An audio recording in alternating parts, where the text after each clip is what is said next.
hava, işıq və su. Bu üç ünsürü daha yaxşı başa düşmək üçün hal-hazırda təbiət qoynundayım.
Yəqin ki, görürsünüz bu gözəlliyi.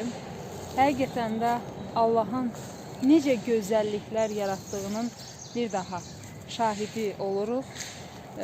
Düzdür, bunu uca binalarda, dörd divar arasında və yaxud da kütləşmiş beyinlərin arasında biz o qədər hiss etməsək də, amma şəhərdən biraz kənara çıxanda əslində görürük ki, dünya doğrudan da yaşanılası bir yerdir və yaşamağa dəyər.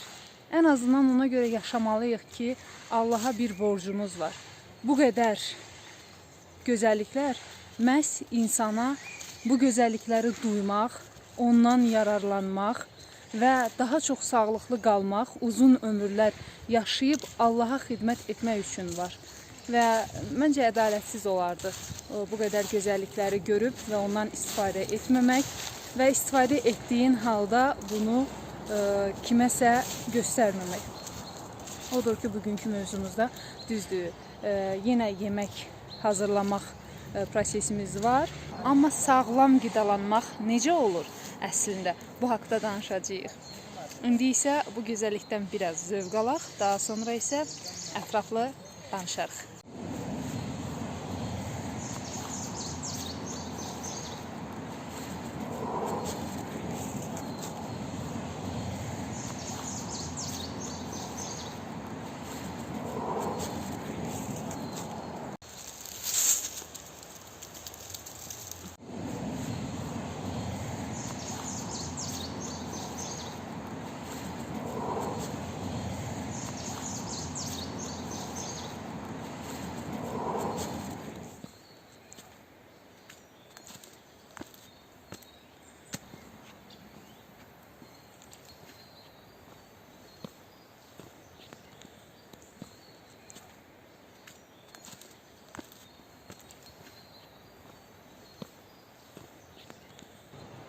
Yaxına gətirin.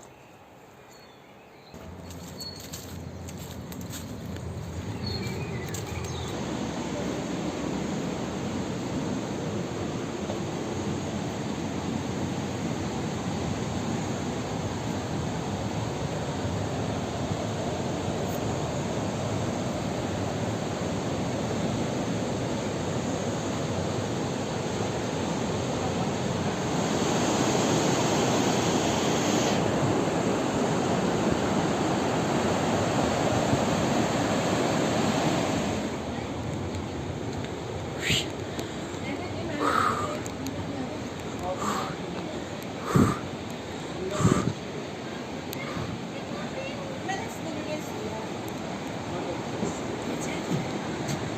möhtəşəm.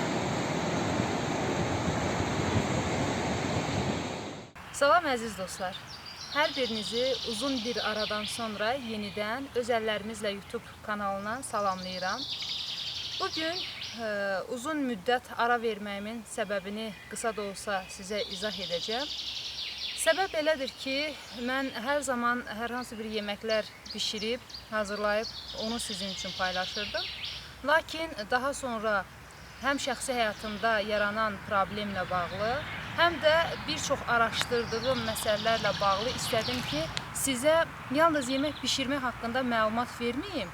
Yeməyi düzgün necə hazırlamaq lazımdır və yeməyi necə düzgün yemək lazımdır. Uzun sözün qısası, biz yemək üçün yaşamamalıyıq, yaşamaq üçün yeməliyik. Məhz bu həyat normasını özümdə, öz həyatımda əsas götürərək qərara gəldim ki, zərrə qədər də olsa hər hansı yeməklərlə bağlı araşdırmalar edim və sözün açığı etdiyim araşdırmalar köməyimə çatdı. Əgər əvvəlki videolarımda fikir vermişdinizsə, mən biraz kök idim və həqiqi çəkim 75 kiloqramdır.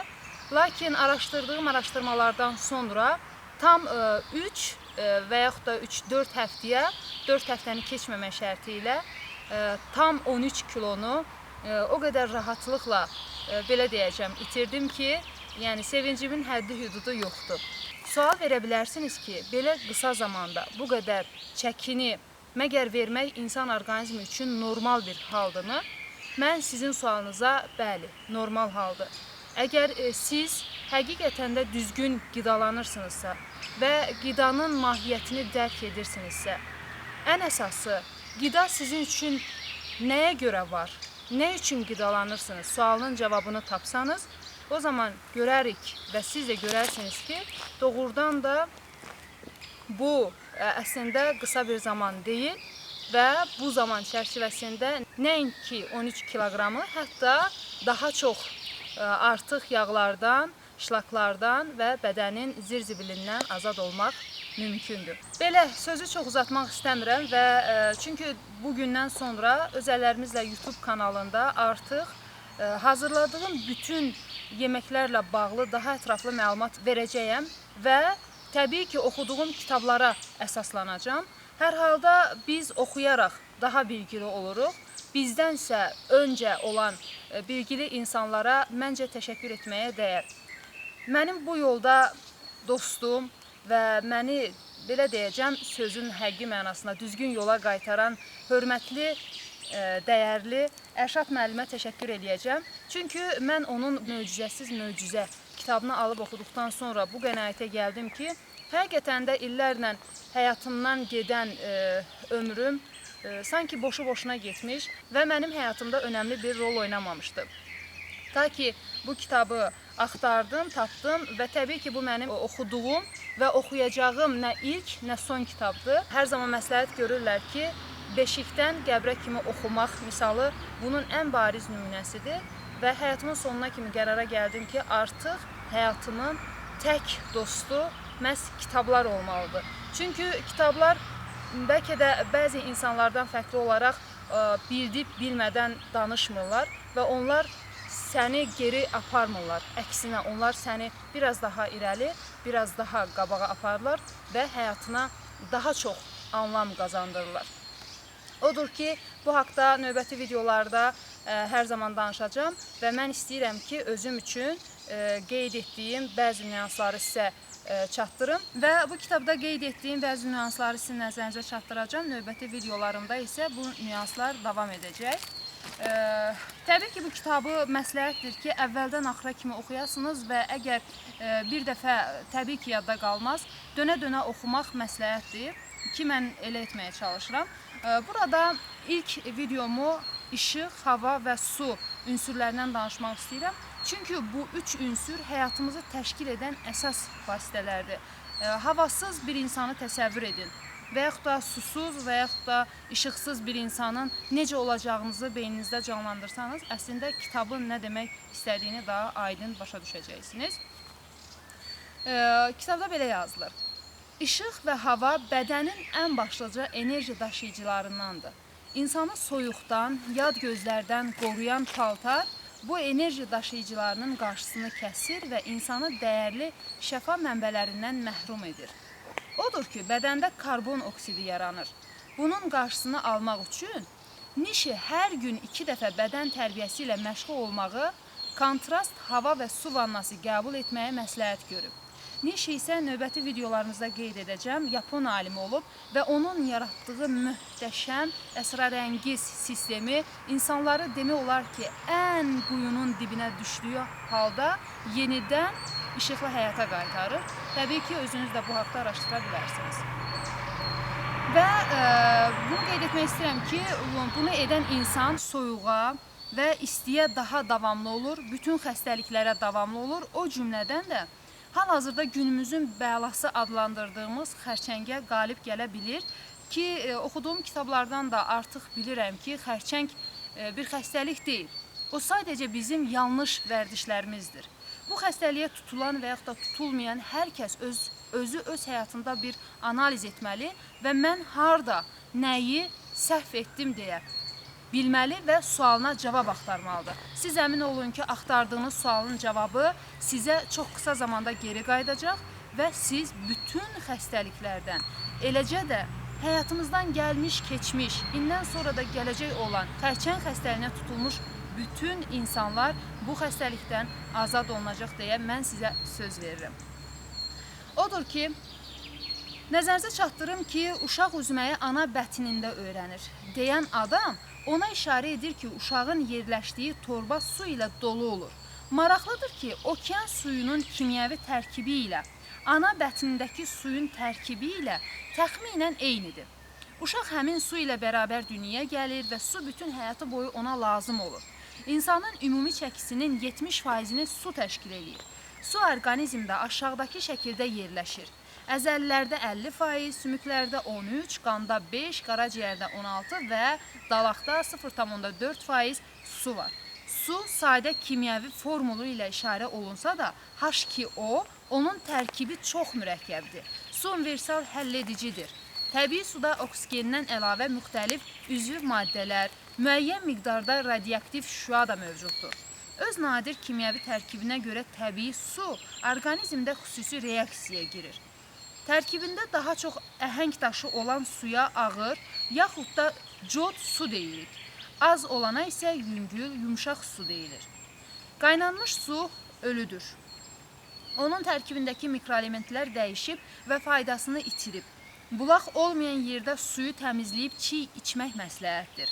Bir stəkan çiy suya bir damcı yod, yaxud da alma sirkəsi, yaxud da limonla bal qatıb için, bu təbii bulaq suyunun aşağı-yuxarı, yəni onu içməyə bərabərdir. Çiy su ilə bağlı növbəti bir məsləhət isə kitabda buyurulur ki, adi bir suyu bir stəkan götürün və soyuducuya qoyub buz halında dondurun. Daha sonra isə onu otaq temperaturunda əriməsini gözləyin və bədən temperaturu dərəcəsinə çatanda isə onu qurtum-qurtum içmək lazımdır. Burada buz formasına salınıb yenidən açılmasının səbəbi odur ki, su əsl tərkibi nədirsə həmin tərkibə dönüşür. Yəni qar suyuna, yağış suyunun tərkibinə bərabər olur. Və qablaşdırılmış sulara pul vermək lazım deyil, deyilir bu kitabda. Məncə tamamilə haqlıdırlar. Çünki 12 saat qabda qalan suyun strukturu dəyişir. Qidanın tərkib hissəsi olan su maddələr mübadiləsinin gedişinə və təmizləmə prosesinə güclü təsir göstərir. Nəfəs verərkən ağciyərdən buxar şəklində sutqada 600 qram, tər şəklində dəridən 3 milyon deşikdən 600 qram, sidik şəklində 1300-1500 qram, nəhayət düz bağırsaqdan 1100 qram su çıxır. Xaric edilən suyun sutqalıq həcmi 3500 qrama bərabərdir. Əlbəttə, bu miqdar bədənin parametrlərindən və işin xarakterindən, şəxsi davranışlardan çox asılıdır. Amma bir şey hamı üçün eynidir. xaric edilən su qədər su içmək çox vacibdir. Çiğ su içməyən adam bədəndəki şlakın hüceyrələrdə, damarlarda yığılıb qalmasına və müxtəlif xəstəliklər törətməsinə gözəl şərait yaradır. Su təkcə orqanizmi təmizləmək funksiyasını daşımır. O, həm də bədənin temperaturunu, insanı əhatə edən mühitin temperaturuna uyğun olaraq tənzimləyir. Eyni zamanda su yağın mübadiləsinə kömək edir, piyi tər vasitəsilə bədəndən qovur. Normaya uyğun həcmdə içilən su yoğun bağırsaqdakı bakteriyaların azalmasına səbəb olur. Su olmayanda maddələr mübadiləsi zamanı yaranan bir çox zərərli maddələr qana sorulur və beləliklə də damarların daralması, qan təzyiqinin yüksəlməsi baş verir. Suyu nə vaxt və necə içmək lazımdır sualına əgər indi hal-hazırda verirsinizsə, o zaman cavabı belədir. Əvvəla səhər yerdən duran kimi. Lakin stəkanı çiğ su ilə doldurub başınıza çəkməzdən qabaq, ağzınızı və boğazınızı təmiz-təmiz yaxalayın, suya bir qədər alma sirkəsi qatın. Əgər dilinizin üstündə ağ təbəqə əmələ gəlibsə, onu qaşığın qırağı ilə qaşıyıb təmizləyin. Suyu ilıq şəkildə qurtum-qurtum içmək məsləhətdir. Fəal fiziki fəaliyyət göstərən sağlam adamların gündəlik su norması çəkidən asılı olaraq 2-3 litrdir. Və bu arada suyun qurtum-qurtum içilməsinin səbəbi isə ağızda olan tüpürcəklə suyun tamamilə qarışımı nəzərdə tutmaq üçün deyilib bu söz.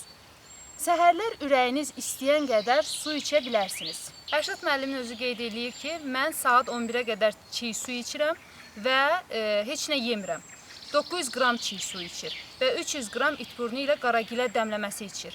Mən də Ərşad müəllimin üsulu ilə demək olar ki, birə-bir eyni hərəkət etdim, ancaq qaragilədən başqa. Demək olar ki, həyatımda çox qısa bir zamanda, az öncə dediyim 13 kiloqramlıq çəkini verdim. Yer kürəsinin ali əşrəfi adlandırılan insan, belə görürəm ki, hələ uzun-uzun zamanlar keçsə də, bu sadəcə adlı olaraq qalacaq. Biz əgər insanıqsa və insan kimi davranmaq istəyiriksə, o zaman vərdişlərimizə biraz nəzarət etməliyik. Nə demək istədiyimi növbəti videolarımızda daha aydın görəcəksiniz.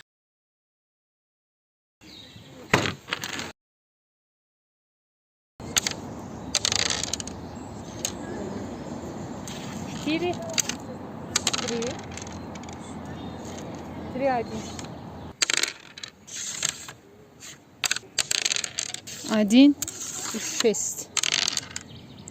Пятерки. 1, 2. Да. Треугту.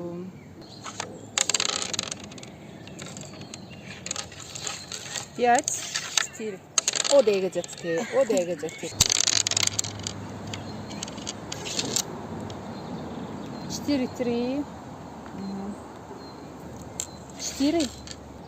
6, 2. 6, 2. Səhv oynadı. Əldən istədim oyunumda. 6, 1. Хорошо. 6, 2.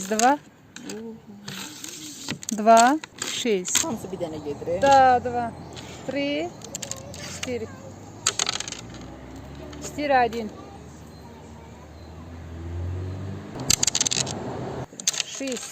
3. 6, 4. 5, 6. Да, 5, 6.